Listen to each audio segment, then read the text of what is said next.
இன்னைக்கு நம்ம பார்க்க போகிறது அரி அல்வா. மறக்காமல் நம்ம சேனலை சப்ஸ்கிரைப் பண்ணுங்க.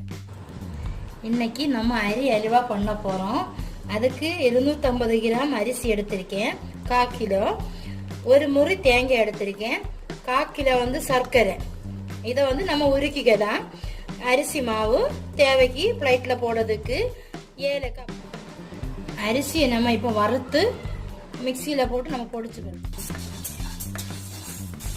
நம்ம இப்போ இதை ப்ரௌன் கலரில் வறுத்துக்கலாம்.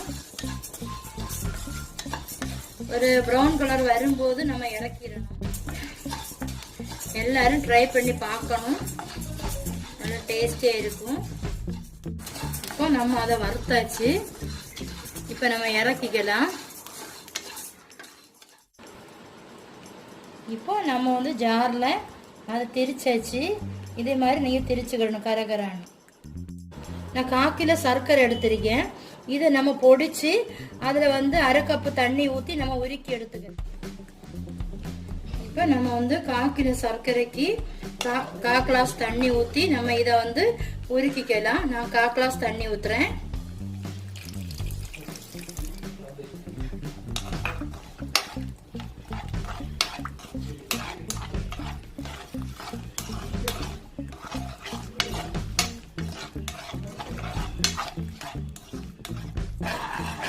இப்போ எல்லாமே உருகி வச்சு நம்ம இதை இப்போ வடிகட்டி எடுத்துடலாம்.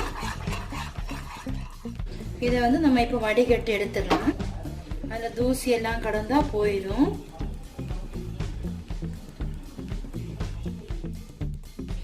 அதே பேன் தான் நான் வச்சிருக்கேன். இதில் அந்த சர்க்கரை பாகை நம்ம ஊற்றிடலாம். ஊற்றிட்டு இந்த பாகில் நம்ம தேங்காய் இப்போ தட்டிடலாம். இதை கொஞ்ச நேரம் நம்ம ஒரு கம்பி பருவம் வருது வரை நம்ம கொஞ்சம் கை எடுக்காம கிண்டிகிட்டே இருக்கலாம்.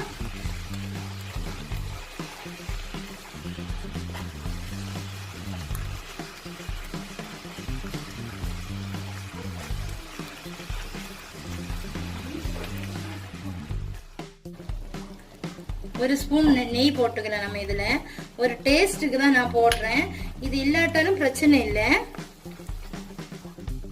மாவை இப்ப தட்டிக்கலாம். ஜார்ல பொடிச்சு வச்சிருந்தோம்ல, இந்த மாவை நம்ம இப்ப தட்டிக்கலாம். இந்த பருவம் நீங்க வர்றதான்னு பார்க்கணும். பார்த்ததுக்கு அப்புறம் தான் நீங்க தட்டணும். ஒட்டுற பருவம் வந்துடுச்சு. நம்ம இதை இப்ப தட்டி கிளறி விட்டுக்கலாம்.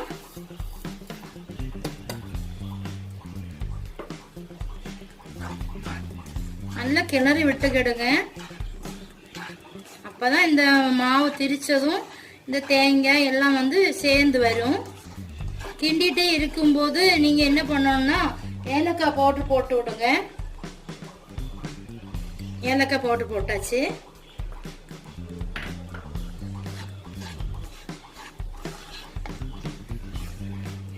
நல்ல டேஸ்டா இருக்கும்.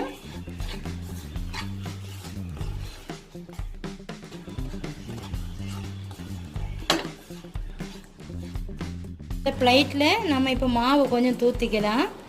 லைட்டாக தூத்துனா போதும். அரிசி மாவு அதை தான் நான் போடுறேன் இதில், இந்த பிளேட்டில். இதை இப்போ நம்ம இதில் தட்டி கொடுத்துடலாம். இந்த கிளாஸ் வச்சு நம்ம இதை இப்படி பரத்தி கொடுத்துக்கிடணும். ஒரு டம்ளர் எடுத்து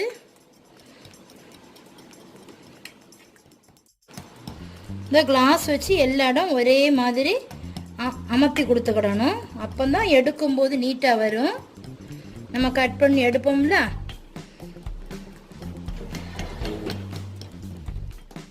ஒரு 1/4 மணி நேரம் இது இப்படி அமர்த்தி கொடுத்துட்டு நம்ம அதை ரெஸ்ட் எடுக்கட்டு. 1/4 மணி நேரம் கழிச்சு நம்ம கட் பண்ணி எடுத்துக்கலாம். உங்களுக்கு என்ன சைஸ்ல வேணுமோ கட் பண்ணிக்கலாம்.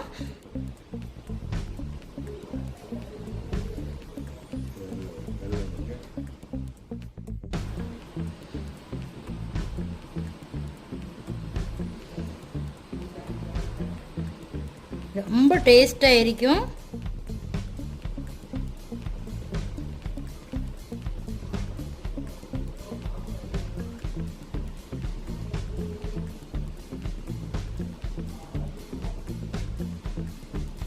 மெதுவாக தான் கட் பண்ணணும்.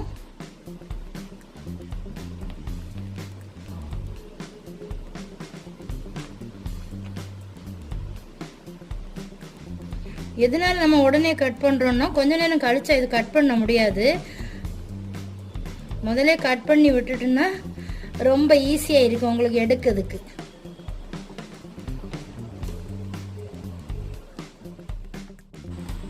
நம்ம இப்போ ஒரு பிளேட்டுக்கு மாத்திக்கலாம்.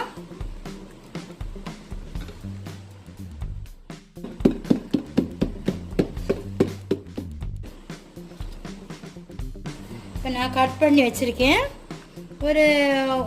இது வந்து ஒரு வாரம் வச்சு உங்களுக்கு சாப்பிட்டுக்கலாம்.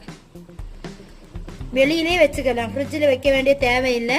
வெளியிலே வச்சு ஒரு வாரம் நீங்கள் சாப்பிட்டுக்கலாம் வச்சு. நான் கட் பண்ணி வச்சிருக்கேன். இதை இப்போ நான் எடுத்து காட்டுறேன் உங்களுக்கு. பார்த்தீங்களா, அல்வா ரெடி. டேஸ்டியான ஆரி அல்வா ரெடி.